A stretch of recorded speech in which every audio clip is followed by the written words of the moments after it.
This film is intended for eye surgeons for training and education purposes. Viewer discretion is strongly recommended.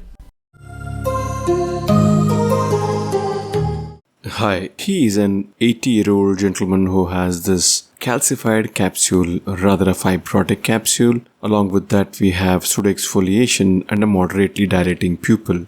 It's important to assess preoperatively how long or how wide this fibrotic band is. Now, because the pupil is mid-dilated, I'm not able to analyze the exact length of the fibrotic membrane. Dealing with the capsule is the biggest challenge because of the presence of this fibrotic band. And if it is extending up to the equator, there is a higher risk of us not being successful in getting a rhexis right. If the fibrotic band is smaller, then obviously I can always do a rhexis bigger than it and then take care of it. That's not going to be an issue. So in this case, I'm not sure how wide or to what extent is the fibrotic band. So how do we plan surgery for this eye now? Okay, the first thing would be to see well. I keep seeing well. If you see well, we do well. So even though the size of the pupil is 5 mm, I want to see better. So I would want to dilate the pupil. So in this case, I plan to use the pupil expansion device. And I am expecting a slightly longer surgery, so I need to mentally be prepared for this. I'm giving a posterior subterraneous block for this patient, and here we are starting the surgery. The 2 side ports are made. Air bubble is injected into the antechamber, underneath which the trypan blue is used to stain the capsule. Staining the capsule with trypan blue is one of the very critical steps in this case, simply because it really delineates the fibrotic or the calcified band and also lets us know whether we have any underlying plaque to deal with. So in this case, it looks like purely fibrotic band, and let me just demonstrate the extent of the fibrotic band here.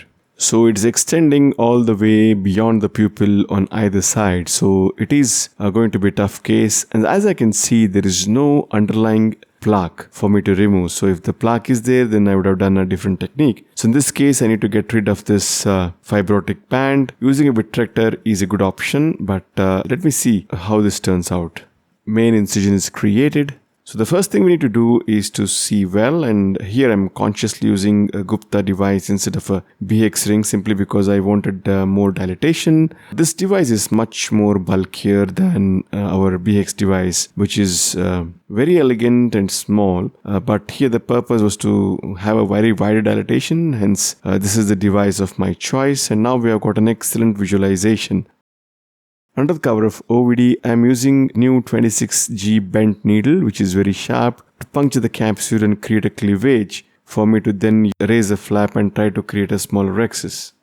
As I try to puncture the capsule, you can visualize that it's extremely tenacious, and if I'm using a little bit of a force, the entire bag is moving along with it. There is some amount of escape of liquefied cortex. I'm just trying to irrigate this out.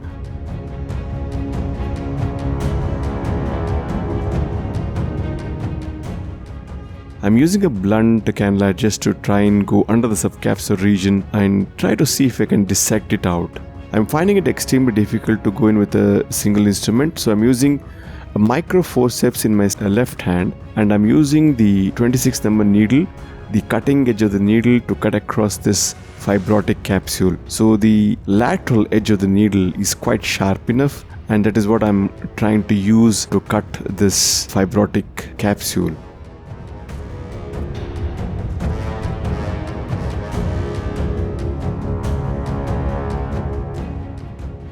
And now once after reaching some stage, I think using a scissors would be a better option, so go ahead and use a scissors.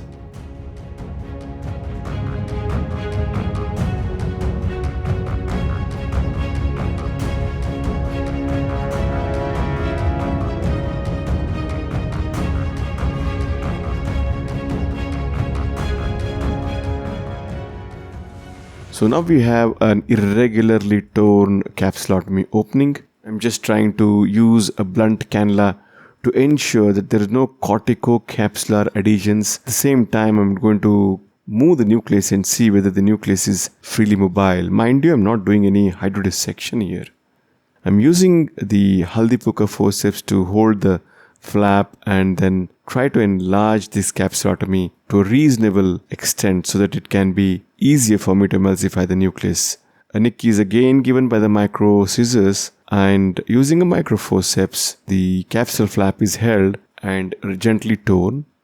So after multiple attempts, I have a capsular opening which is decent enough, and this could be safe enough for me to manage the nucleus. There is one small V-cut opening here, but it's unlikely to extend during manipulation because there is a small underlying fibrosis as well.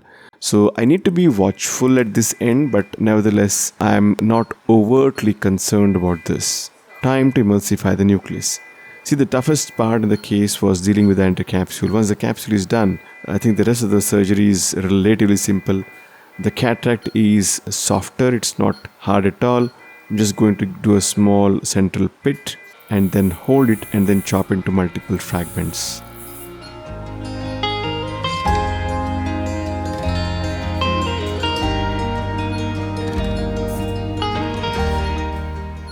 The first chop, the nucleus is then rotated.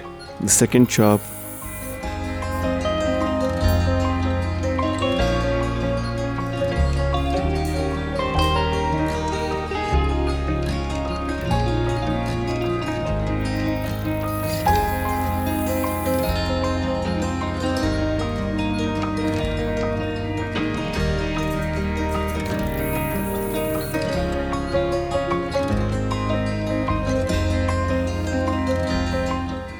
the emulsification is done in a very controlled manner.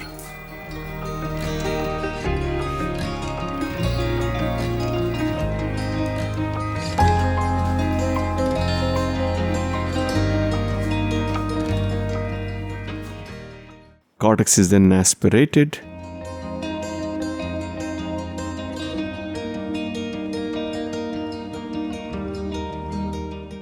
As it was visible during the early part of the surgery that the zonular health is not great, so I want to use a CTR. The bag is inflated with OD. The CTR is then gently tucked into the bag.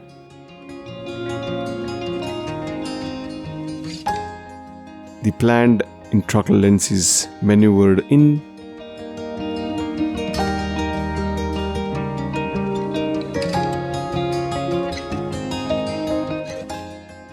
Before removing the OVD, I prefer to remove this expansion device out. So using a Senski hook, each of these notches of the hook are disengaged from the pupillary margin, and then using suture tying forceps, the ring is held and then gently expressed out.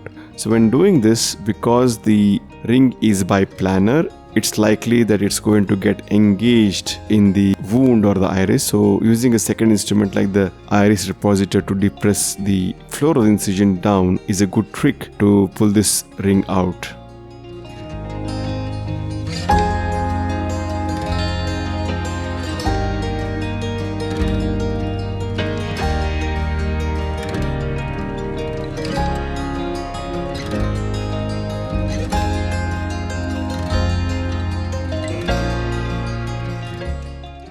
The side ports are hydrated, and that's it, the case is done. And these are the first day post-op pictures, and the patient did fine.